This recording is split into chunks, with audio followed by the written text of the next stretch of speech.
room is loud with celebration. Laughter ricochets off marble walls. Oil lamps flicker against painted ceilings. Wine spills. Someone is singing. In the center of the house, beneath the open roof, where rainwater falls into a shallow pool, a bed has been prepared. White linen, fresh garlands, perfume thick in the air. A girl stands nearby, surrounded by women adjusting her hair, tightening a belt at her waist, whispering instructions she barely understands.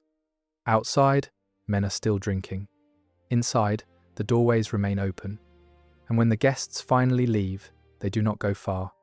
This was not an accident of architecture. This was the design.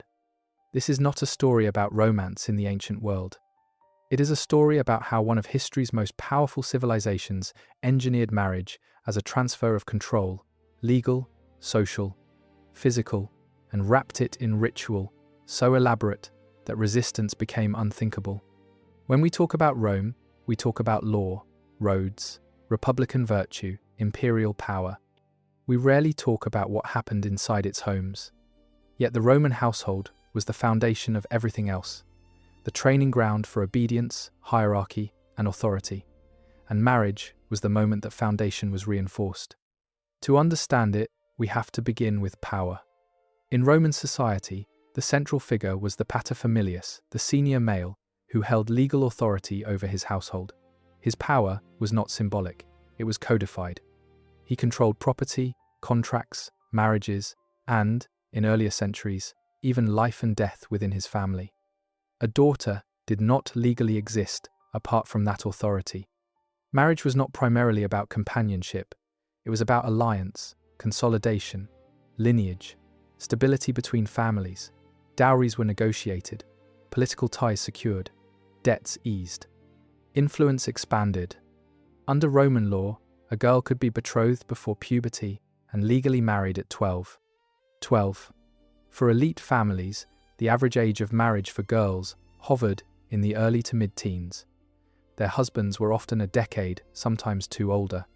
Men typically married later, once they had established careers and political standing. The imbalance was not incidental, it was structural. Roman legal writers insisted that marriage required consent from both parties. On paper, the bride had to agree. In practice, consent existed inside a hierarchy where disobedience meant defying the absolute authority of her father and the expectations of her entire kin network. There was no language for refusal that did not carry consequence. Early forms of Roman marriage placed the woman in manus, literally, under the hand of her husband. She left the legal identity of her birth family and entered his. Property shifted. Religious duties shifted. Her legal allegiance shifted. In later centuries, some forms of marriage allowed women to remain under their father's legal authority instead, granting slightly more economic independence. But the symbolic core remained. Marriage marked a movement of guardianship from one man to another. Ritual made that movement visible. On the day before the ceremony, the bride set aside her childhood tokens, dolls, amulets, dedicating them to household gods. It was framed as a gesture of maturity. It was also a public farewell to girlhood. Her clothing carried layers of meaning. She wore white, the color of ritual purity. Around her waist was tied a special knot, one that only her husband was meant to untie. Her hair was divided into 6 braids, in a style associated with ancient priestesses, invoking chastity, even as she prepared to leave it behind. As evening approached, a procession formed. Torches were lit, musicians played, guests gathered in the streets. The bride was escorted, sometimes symbolically taken from her mother's embrace. Ancient authors describe mock resistance, a staged reluctance echoing one of Rome's founding legends, the abduction of foreign women in the city's earliest days. Whether playful or pressured, the message was unmistakable. Marriage was imagined through the language of capture. Crowds accompanied the procession to the groom's house. They sang songs, some celebratory, some explicitly sexual, filled with crude humor and predictions about the night ahead. Roman writers claimed such obscenity protected against envy and bad luck. Noise confused malevolent spirits. Laughter ensured fertility. But to the young bride moving through torchlight, While strangers shouted commentary about her body and her future, the line between ritual and humiliation must have felt thin. When the procession reached the groom's home, she was lifted over the threshold. Officially, this prevented stumbling, a bad omen. Symbolically, she did not cross into her new life on her own feet. She was carried. Inside waited the atrium, the central hall of the Roman house. It was not a private chamber. It was where clients were received, business conducted, ancestors honored. Portrait masks of forefathers often watched from cabinets along the walls. And here, in this public heart of the home, the marriage bed was displayed. Modern historians debate how much privacy newlyweds actually had. There is no credible evidence that consummation itself was performed before an audience. But privacy, in the modern sense, was rare in Roman domestic architecture. Doors remained open. Household members lingered nearby.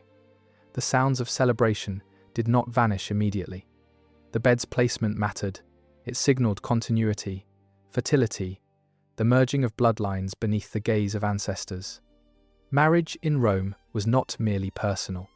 It was civic. Its purpose was children, legitimate heirs, who would inherit property, perpetuate family cults, and reinforce social order. Failure to produce offspring carried consequences. Divorce was legally straightforward for men. A wife who did not bear children could be replaced. The pressure was immediate.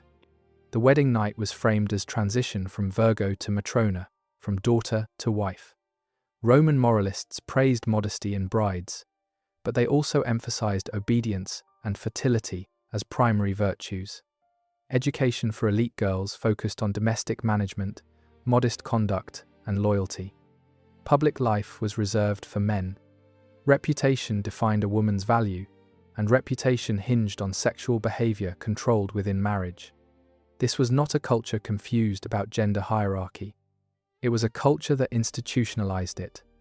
Yet the story does not end at ritual description. The deeper question is why such elaborate symbolism was necessary. Why the torches, the mock abduction, the songs, the knot, the carrying over thresholds? Because ritual normalizes power. By embedding hierarchy in ceremony, Rome transformed structural inequality into sacred tradition. What might otherwise feel abrupt or violent became inevitable, even holy. When a practice is framed as ancient, blessed by gods and ancestors, resistance appears not merely rebellious, but impious. The bride was not simply entering a contract. She was stepping into a system older than herself, older than her parents, older than the Republic. The psychological effect of that continuity cannot be overstated. Obedience becomes virtue. Silence becomes dignity. Endurance becomes honor. And the household becomes a microcosm of the state. The same civilization that demanded loyalty from provinces demanded submission within families. Authority flowed downward, from emperor to magistrate, from magistrate to citizen, from father to daughter. The Roman home trained citizens in hierarchy long before they entered the forum. This does not mean every Roman marriage was loveless or brutal. Surviving letters and epitaphs reveal affection between spouses, grief at loss, genuine companionship. Human tenderness existed inside the system. But tenderness does not erase structure. A society can produce love within a framework built on imbalance. By the late Republic and early Empire, marriage laws became even more explicitly political. Emperors such as Augustus introduced legislation encouraging childbirth among the elite, penalizing celibacy, rewarding large families. Marriage was a civic duty. Intimacy was regulated by the state. And while later centuries softened some legal strictures, the essential expectation remained. A woman's body served lineage. As Christianity spread through the empire, new theological interpretations of marriage emerged. Chastity before marriage was emphasized more strongly. Sexual relations were reframed as morally complex, permissible primarily for procreation. Some pagan customs were condemned, others quietly absorbed into new forms. Over time, Rome's earlier rituals faded from memory. The empire fell, texts were copied selectively. What survived was shaped by the moral priorities of later generations. We inherited Rome's architecture, its legal concepts, its language roots. We inherited less of its domestic realities. It is easier to admire aqueducts than to examine households. But history is not only built in stone, it is built in bedrooms. The Roman marriage ceremony reveals how power sustains itself not only through armies and decrees, but through private life, through expectations taught to children, through roles repeated until they feel natural. A 12-year-old standing beneath lamplight in an unfamiliar house did not experience her wedding as a philosophical abstraction. She experienced it as a point of no return. Behind the poetry of Latin inscriptions and the grandeur of imperial monuments stood thousands of such moments, quiet, sanctioned, irreversible. When we speak of Western civilization's foundations, we must acknowledge all of them, not to condemn reflexively, not to sensationalize, but to understand. Because systems of authority rarely announce themselves as cruelty. They present themselves as order, as stability, as tradition. Rome mastered that presentation. The laughter in the atrium faded, the torches burned out, the guests went home, but the structure remained. If this exploration unsettled you, consider why. History often does.